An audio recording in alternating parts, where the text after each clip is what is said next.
Hey y'all, this is my only video this evening. I'm out here taking a little walk around the garden before sitting with you all, and let me just show you.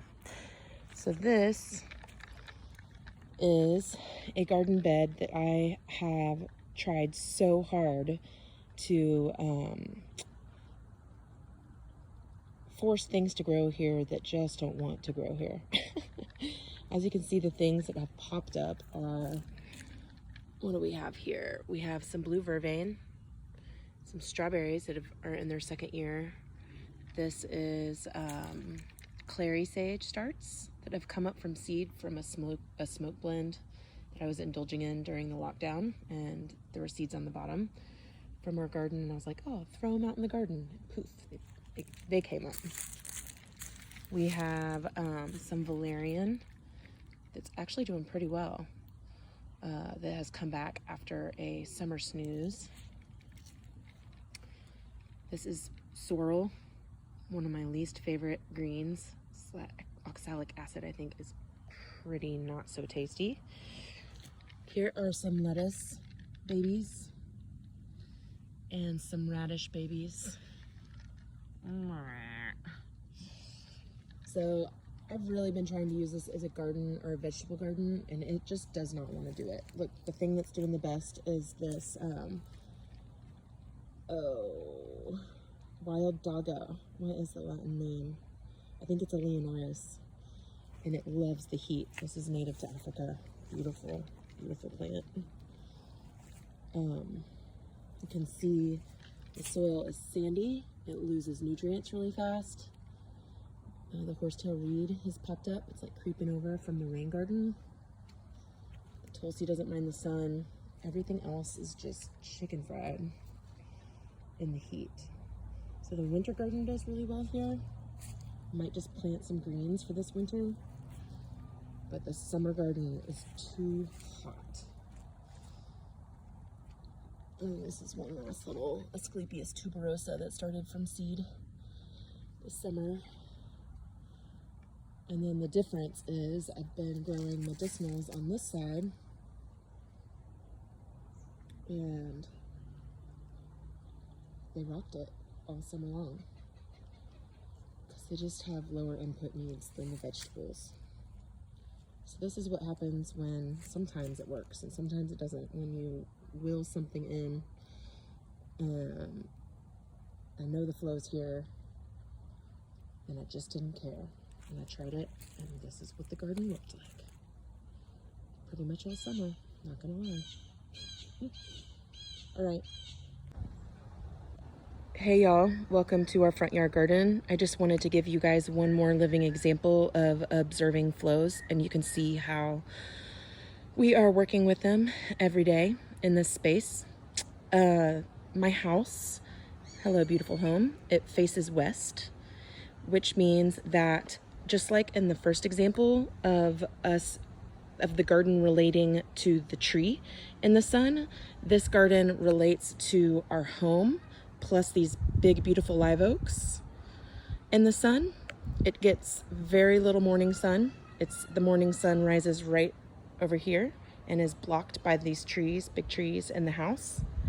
And then the sun comes up into the sky. And in the summer months, it's way higher in the sky, and in the winter months, it's lower, because that's the way the seasons flow. And in the afternoon, it's about here, that's south. And then see, it beats down on this space in the afternoon heat. So our front yard garden gets a lot of western sun. The sun sets like right there. And I have to say, it's really hard to start stuff from seed in this vegetable garden. It gets chicken fried. And a lot of these plants these herbs don't totally love the morning shade they get and the hot afternoon sun they get. But it's what we're working with. So one of the things that I try to keep up with is a deep mulch, so that when I do water, the roots stay moist as long as possible. And the creatures that live in the soil can maintain the water content they need to stay alive. This is like kid play zone here. Gotta love a good trench. In this little veggie bed here, and we've been mowing on greens already. I do a deep mulch here, and it's helpful. This bed here, you can see there's deep mulch here and trying to start some lettuce from seed. And this spot isn't mulched right now. It was eroded from some hose play by the Munchkins, and look, they actually tried to add some mulch to it this morning using their little wheelbarrow, because they could see, like, look, this basil right here just full on kaputzed. It was just got chicken fried, whereas the basils right next to it have mulch and they are doing just fine.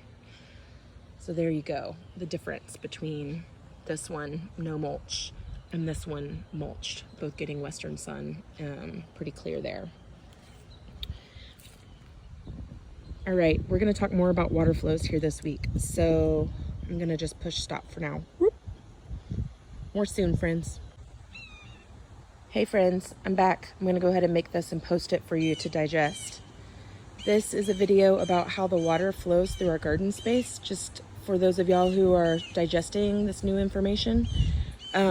Uphill, so the water, like we were talking about this week, water always runs downhill, and it comes in this way, and used to almost flood our house, but we regraded here, and the water now flows and infiltrates into these raised beds here, and some in here. The water actually flows more this way and enters the garden here. And you can see that we have dug out a little basin here, and it catches water. It's a rain garden here, and the stuff inside is thriving, everything along the edge. Because I can fill it up almost like it's a puddle, honestly, and it soaks in fairly quickly, but it goes deep and straight to the roots of this stuff all along the raised beds along the edge. And then when it fills up, it comes out and goes along this way and hits this spot. Remember we talked about edge here? Look, the seeds catch, and these sweet little wild plants grow that some would call weeds that I take out every once in a while. It waters this rosemary. And then this is a big rock wall, boulder wall that we put in. It's now fairly covered with plants. And a lot of these plants volunteer because, again, this rock wall is an edge, so it catches seeds and water, and when that stuff catches, and then it just decides to germinate. Yeah, a lot of fun. So there you go. That's talking about water, a little bit about the concept of edge, and all of those are flows on this land. Want to meet Johnny? Let's see. Hi, Johnny cat. Meow.